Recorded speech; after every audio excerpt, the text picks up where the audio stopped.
Ethan Caldwell was no stranger to digging up the past. A genealogist from Boise, Idaho, he'd spent the last 10 years piecing together family trees for folks across the states. At 33, Ethan had a knack for finding the unfindable. Birth certificates buried in county archives, obituaries tucked in forgotten newspapers, names etched on crumbling headstones. His cluttered home office, stacked with binders and old maps, was his sanctuary. To him, every name was a story, every date a clue. But nothing in his quiet, methodical life could have prepared him for the nightmare waiting in the Swiss Alps. It started with a late-night email from Clara Hensley, a wealthy widow from Seattle. Her voice when they spoke was sharp but shaky, like she was chasing a ghost. Clara's parents, Anna and Friedrich Müller, had left a tiny Swiss village called Schattenberg when she was a kid. All she had were their names and a faded memory of a mountain town. She wanted Ethan to uncover their story, her story, and she was willing to pay big, real big. Ethan ran his usual searches, ancestry databases, church records, immigration logs. Nothing. Schattenberg was a black hole. No digital footprint, no paper trail. If he wanted answers, he'd have to go there himself. Clara didn't hesitate, wiring funds for a plane ticket and a rental car before he could blink. Ethan touched down in Geneva on a chilly October morning, the kind that makes your breath catch. He picked up a Jeep from the rental lot, tossed his duffel bag in the back, and hit the road. The Alps were something else. Rugged peaks stabbing the sky, valleys glowing with golden aspens. He cranked up Springsteen on the radio, feeling like an explorer charting new territory. But as he climbed higher, the vibe shifted. The roads got tighter, snaking through switchbacks that hugged cliffs. The air turned cold, heavy with the threat of snow. Then the fog came. Thick, suffocating, it swallowed the road whole. Ethan's headlights barely cut through, and every turn felt like a roll of the dice. One wrong move, and he'd be over the edge, tumbling into the void. His palms sweated on the wheel, his heart thumping like a bass line. He was about to pull over, sleep in the damn Jeep if he had to, when the fog thinned just enough to reveal a miracle. A building carved into the mountainside, its neon sign flickering like a beacon. Belvedere Inn. A gravel lot sat across the road, empty as a graveyard. Ethan pulled in, his tires crunching on loose stones. The inn looked like it hadn't changed since the Great Depression. Peeling paint, sagging eaves, windows dark as dead eyes. He grabbed his backpack and headed inside, the wind biting at his neck. The lobby was a time warp. Creaky wood floors, iron chandeliers coated in dust, a faint smell of mildew. Behind the counter stood an old man, maybe 70, with a face like weathered leather. His eyes flicked up, cold and tired. "You speak English?" Ethan asked, stomping the chill from his boots. "Some," the man grunted, his accent thick as the fog outside. "You want a room?" "Hell yeah," Ethan said, relieved. "How much?" 125 francs. Cash. The man's voice was flat, like he was reading a script. Ethan fished out his wallet, but the man, Klaus he called himself, held up a gnarled hand. "You're the only one here tonight. I own this place. I don't stay after dark. You'll be alone.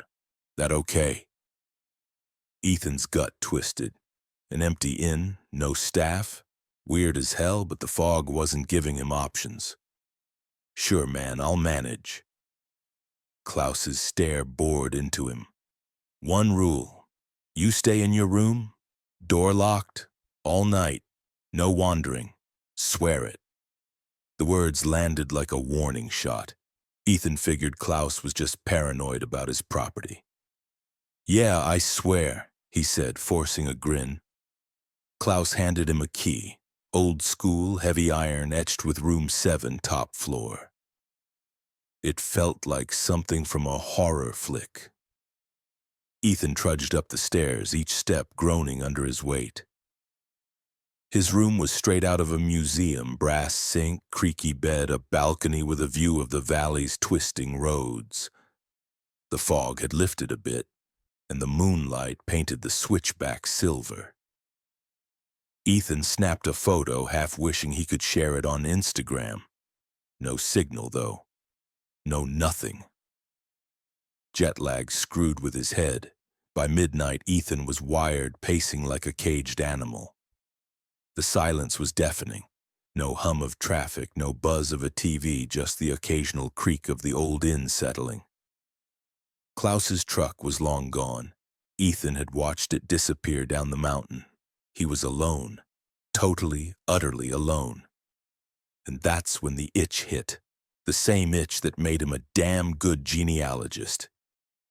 Curiosity. Klaus's warning echoed in his mind, but come on, what was the harm in a little snooping? Just a quick look around. He grabbed his phone, flicked on the flashlight, and crept into the hall. The inn was a labyrinth of shadows, every corner hiding dust and decay. Cobwebs draped the walls like funeral shrouds. Ethan tried a door across from his. It wasn't locked, swinging open with a low moan. The room inside was a wreck, dust an inch thick, furniture rotting, air so stale it choked him. He swept his light across the space, catching glints of spiderwebs. At the window, he rubbed away grime and peered out. This side faced up the mountain, the road above faintly lit by a full moon. That's when he saw them. 30 figures standing like statues on the road. Each held a candle, the flames steady despite the wind. Their faces were hidden, but their bodies were tense, heads tilted toward the inn.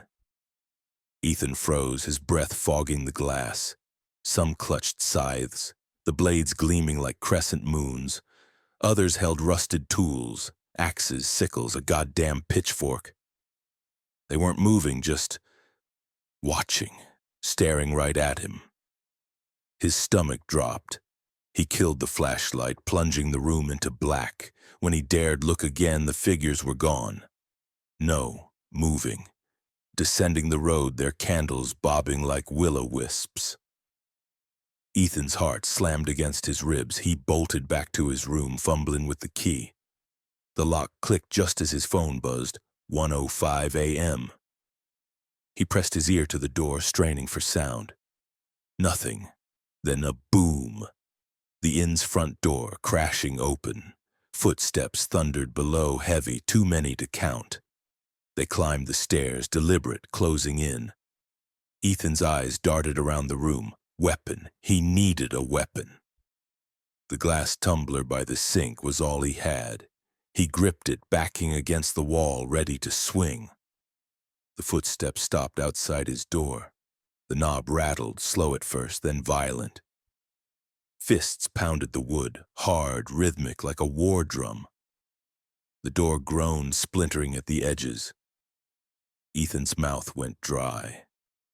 These weren't pranksters, not locals messing with a tourist. This was something else, something wrong. He lunged for the balcony, the alpine air slapping his face. The railing was slick with frost, but he climbed it, heart in his throat, and leaped to the next balcony over. His boots hit metal with a clang, and he ducked low, praying they hadn't heard. Inside his room, chaos erupted. Wood cracked as the door gave way. Furniture scraped, fabric tore, glass shattered. His backpack, his laptop, destroyed. The worst part, not a single voice, no shouts, no whispers. Just the sound of ruin, cold and mechanical. Ethan huddled on the stranger's balcony, the cold seeping into his bones. He waited, counting breaths, listening as the intruders tore through his room. Hours later, the noises stopped. Footsteps retreated, fading down the stairs. Still, Ethan didn't move, not until dawn's gray light crept over the peaks. He climbed back to his room, legs shaking. It was trashed, bed flipped, clothes shredded, laptop snapped like a twig. His car keys, thank God, were still in his jacket. He didn't stop to think. He ran downstairs past the splintered front door and dove into the Jeep. The engine roared to life and he peeled out, tires spitting gravel. He drove for hours, not stopping until he hit a city with lights, people, life. In a diner with spotty Wi-Fi, he searched for answers. The Belvedere Inn had been shut down since '78, after a string of vanishings. Locals called it cursed. Schattenberg was worse, a village steeped in whispers of a cult, some ancient order tied to the mountains. They called them the Watchers, guardians of a secret no outsider could know. Ethan dug deeper, finding a grainy article about Friedrich Müller, Clara's dad. In 1949, he'd fled Schattenberg, branded a traitor for exposing the village's blood oath. The details were hazy, but Ethan knew one thing. His poking around had woken something up. He emailed Clara, begging her to drop the search. She never replied. Back in Boise, Ethan tried to move on, but the shadows followed. At night, he'd hear footsteps outside his apartment, slow, deliberate, stopping just shy of his door. One morning, he found a candle on his porch, its wax still warm, a tiny flame flickering in the dawn. Schattenberg wasn't done with him, and deep down, Ethan knew. Neither were the Watchers.